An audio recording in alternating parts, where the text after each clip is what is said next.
Tonight's bedtime story is called Last Two, and I hope it's less confusing than I fear it might be. Let's begin.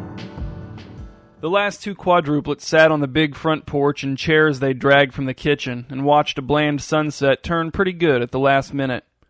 Roscoe tells the best stories, said Thornton, but he always starts laughing when he gets to the good parts, and that makes it hard to hear the good parts. I can hear him, said Chaz. I've never had trouble understanding him, even when we were young.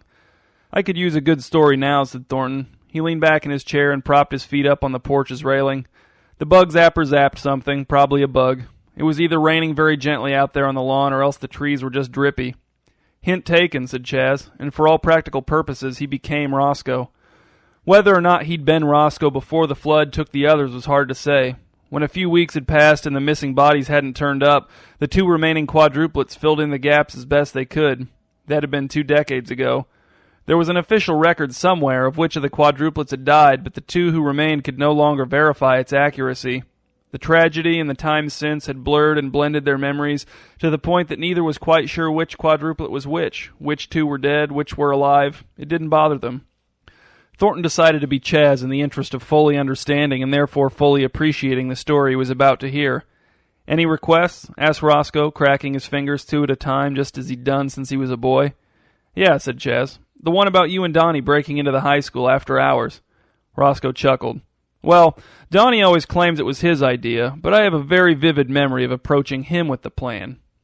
Chaz became Donnie long enough to say, "It was my idea, and you know it was, and yet you always start this story by denying it." Then Chaz was back. "Donnie had snuck a master key out of the janitor's room, whatever you call that place, a week before we broke in," said Roscoe. "So that night, we snuck out our bedroom window. You and Thornton were sleeping on the hide-a-bed in the study until Uncle Forrest could fix your bunk beds. We rode our bikes all the way to the school and let ourselves in the back door by the gym. We took our bikes inside and rode them up and down the halls. Donnie rode on top of the tables in the cafeteria. He tried to bunny hop between them and split his lip." Chaz became Donnie and said, "You make it sound like I wiped out right away. I did it 4 or 5 times before I split my lip." Roscoe became Thornton and said, "You tell it different every time, Donnie. Last time you claimed you didn't split your lip until the janitor was chasing you." Donnie became Roscoe and said, "We're not to that part yet, Thornton. Hold your horses. We have to build to that." He paused, his mind feeling the memory from front to back, and then he said, "But you're right. The look on that janitor's face. His glasses were so crooked. They looked like someone had just thrown them at his face and they'd happened to hang there." Roscoe started laughing, shaking in his chair, his heels bouncing up and down on the porch railing, his words flowing together into nonsense. "What?" asked Thornton. "I can't understand a word you're saying." The sound of sneakers slapping the wet pavement came towards the 2 remaining quadruplets out of the night. A boy of about 14 appeared at the edge of the porch light's area of illumination, running up the front walk, his long shoelaces flopping. "I need help," he said, clearly scared, his voice cracking. "My little brother's stuck." The last 2 quadruplets got to their feet, one of them wiping tears off of his cheeks with the back of his index finger, the only sign that he'd been laughing just moments before. "Where? What happened?" "At my house," said the boy. "We were playing hide-and-seek. He's stuck in a closet. The way he's screaming, I think he's hurt." "Let's go," said one of the quadruplets. "Let's go, let's go." The boy turned and ran ahead, the last 2 quadruplets jogging after him, grunting at the stabs of pain in their creaking joints. The men could hear the stuck boy screaming from outside the house. "How old is he? What's his name?" "His name is Kit," said the older brother, leading the way into the house. "And I'm Leland. Kit's only 5. My parents are out. I'm babysitting him. I had to leave him alone to find help. Hurry."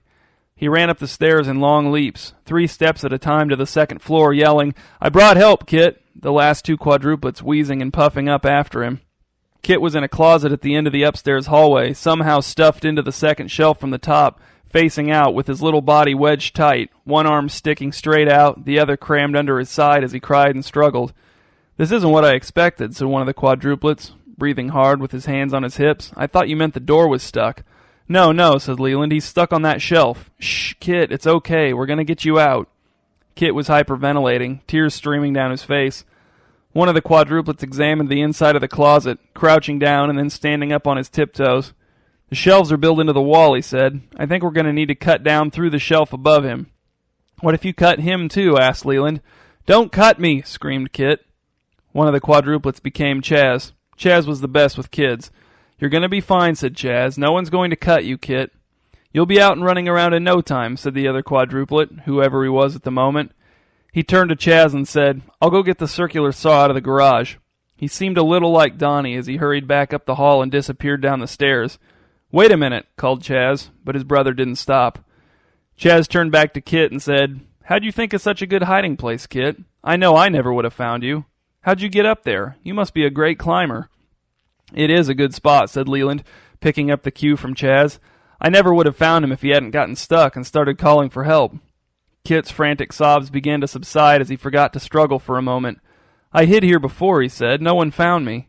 "Pretty smart, aren't you?" said Chaz, tapping his own forehead with his finger. "You remind me of my brother Roscoe. He always knew how to hide so no one would ever find him if he didn't want him to." "Was that who went to get the saw?" asked Leland. "What are some other good places to hide, Kit?" asked Chaz, ignoring Leland's question. He didn't know how to answer it. He didn't know who had gone to get the saw, but he hoped it was Thornton. And not just a temporary Thornton, not just a lifelong expert imitating Thornton's mannerisms and borrowing his memories, but really Thornton, with all of Thornton's real-life technical know-how and Thornton's sure and steady hands. Unless, of course, he himself was Thornton, in which case he should be the one to cut the shelf with the circular saw, not whichever quadruplet it was who had gone to retrieve it. But no, Thornton wasn't good with kids, and look how good he was being with Kit right now. Look how much Kit had calmed down. He wasn't screaming or crying or hyperventilating.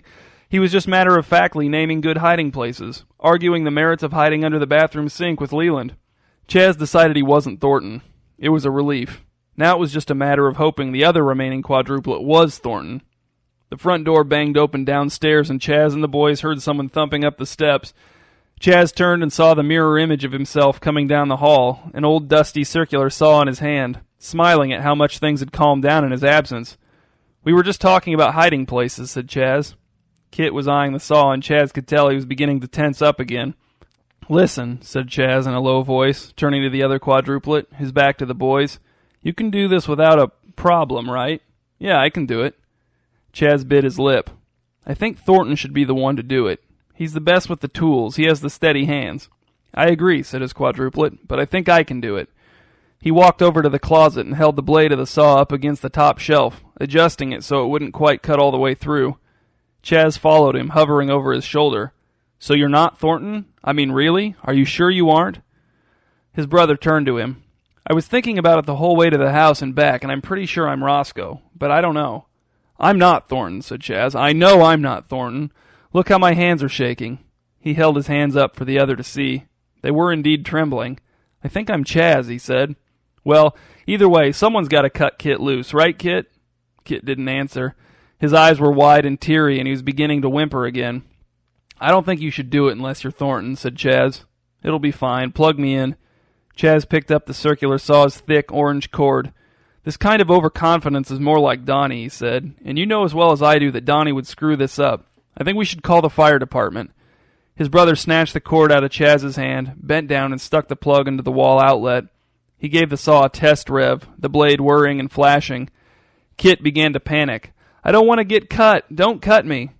"No one's going to cut you," said the quadruplet with the saw poised just above Kit, only the thin wooden shelf between his squirming little body and the saw blade's serrated edge.